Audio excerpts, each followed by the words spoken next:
जंगल में झील के किनारे जामुन का एक पेड़ था। रथु आने पर उसमें ही मीठे और रसीले जामुन लगा करते थे। जामुन का वह पैर रक्तमुख नामक बंदर का घर था। जब भी पैर पर जामुन लगते तो वह खूब मजे लेकर उन्हें खाया करता था। उसका जीवन सुखमय था। एक दिन एक मगरमच्छ झील में तैरता तैरता जामुन के उसी पेड़ी के नीचे आ गया जिस पर बंदर रहा करता था। बंदर ने उसे देखा तो उसके लिए कुछ जामुन तौदकर नीचे गिरा दिए। मगरमच्छ भूखा था। जामुन खाकर उसकी भूख मिट गई। मैं बहुत भूखा था मित्र। तुम्हारे दिए जामुन ने मेरी भूख शांत कर दी। तुम्हारा बहुत बहुत धन्यवाद। जब मित्र कहाँ है तो फिर धन्यवाद की क्या बात है। तुम यहां रोज आ जाया करो। ये पेड़डहाच तो जामुनों से लदा हुआ है। हम दोनों साथ में जामुनों का स्वाद लिया करेंगे। उस दिन से बंदर और मगरमच्छ में अच्छी मित्रता हो गई। मगरमच्छ रोज झील किनारे आता और बंदर के दिए जामुन खाते हुए उससे ढेर सारी बातें किया करता। बंदर मित्र के रूप में मगरमच्छ को पाकर बहुत खुश था। मित्र, परिवार के नाम पर मेरा कोई नहीं है। मैं इस दुनिया में अकेला हूं, किंतु तुमसे मित्रता के बाद से मेरे जीवन का अकेलापन चला गया। मैं भगवान का बहुत आभारी हूं कि उसने मित्र के रूप में तुम्हें मेरे जीवन में भेजा। मैं भी तुम्हें मित्र के रूप में पाकर बहुत खुश हूं, लेकिन मैं अकेला नहीं हूं। मेरी पत्नी है। झील के पार हम दोनों साथ रहते हैं। घर पहुंचकर जब मगरमच्छ ने अपनी पत्नी को बंदर के भेजे जामुन दिए। नाथ, तुम इतने मीठे जामुन कहाँ से लेकर आए हो? ये जामुन मुझे मेरे मित्र बंदर ने दिए हैं, जो झील के पार जामुन के पैर पर रहता है। कैसी बात कर रहे हो नाथ? बंदर और मगरमच्छ भी भला कभी मित्र होते हैं? वो तो हमारा आहार हैं। जामुन के स्थान पर तुम उस बंदर को मारकर ले आते तो हम मिलकर उसके मांस का स्वाद लेते। खबरदार, जो आइंदा कभी ऐसी बात की।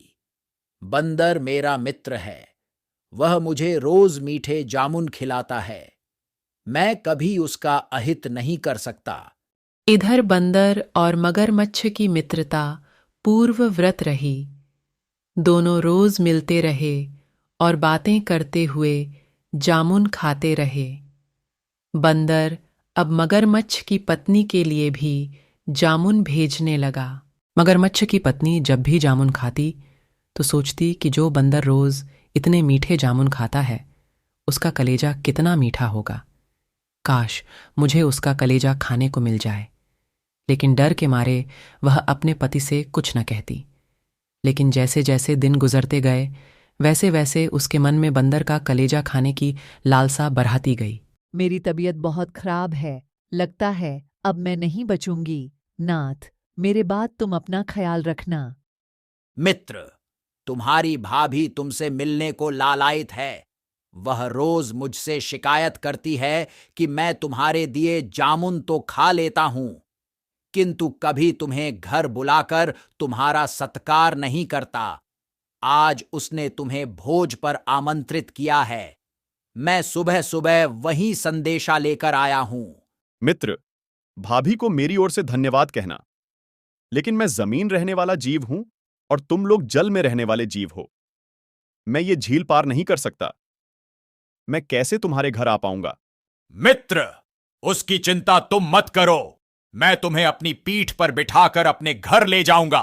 बंदर तैयार हो गया और पेड़ से कूदकर मगरमच्छ की पीठ पर बैठ गया। मगरमच्छ झील में तैरने लगा। जब वे झील के बीचों बीच पहुंचे तो मगरमच्छ ने सोचा कि अब बंदर को वास्तविकता बताने में कोई समस्या नहीं है। यहां से वह वापस नहीं लौट सकता। मित्र, भगवान का स्मरण कर लो। अब तुम्हारे जीवन की कुछ ही घड़ियां शेष हैं। मैं तुम्हें भोज पर नहीं बल्कि मारने के लिए ले जा रहा हूं। मित्र, मैंने तुम्हारा क्या बिगाड़ा है जो तुम मुझे मारना चाहते हो? मैंने तो तुम्हें मित्र समझा। तुम्हें जामुन खिलाए और उसका प्रतिफल तुम मेरे प्राण लेकर दे रहे हो। मित्र, तुमने पहले क्यों नहीं बताया कि भाभी को मेरा कलेजा खाना है? हम बंदर लोग अपना कलेजा पेड्डियज की कोटर में संभाल कर रखते हैं। मैंने भी जामुन के पेड्डियज की कोटर में अपना कलेजा रखा हुआ है। अब तुम मुझे भाभी के पास लेकर भी जाओगे तो वह मेरा कलेजा नहीं खा पाएगी। यदि ऐसी बात है तो मैं तुम्हें वापस पेड्डीएच के पास ले चलता हूं। तुम मुझे अपना कलेजा दे देना, वो ले जाकर मैं अपनी पत्नी को दे दूंगा।